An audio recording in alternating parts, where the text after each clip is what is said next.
আসসালামু আলাইকুম। আমি যে ভ্যাকসিনগুলো ব্যবহার করি প্রতি মাসে, আপনারা যারা খামারি আছেন তারা তো জানেনই প্রতি মাসে ভ্যাকসিন করা লাগে মুরগিকে। আপনারা কোন ভ্যাকসিন করবেন? আমি মুরগিকে লাসোডা আইবি ব্যবহার করি আর শুধু লাসোডা ব্যবহার করি। আপনারা চাইলে দুইটি ভ্যাকসিন ব্যবহার করতে পারেন। লাসোডা আইবি এক মাসে দিলেন লাসোডা, অন্য মাসে আবার দিলেন লাসোডা আইবি। পানিতেও দিতে পারেন, ফটকাটাই খাওয়াই দিতেও পারেন। ভ্যাকসিন করার পর পানিতে লাইসোবিট ব্যবহার করবেন।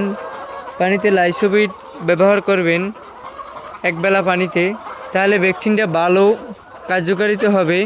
আমি যেভাবে ব্যবহার করি সেভাবে বললাম, আপনারা চাইলে এভাবে ব্যবহার করতে পারেন।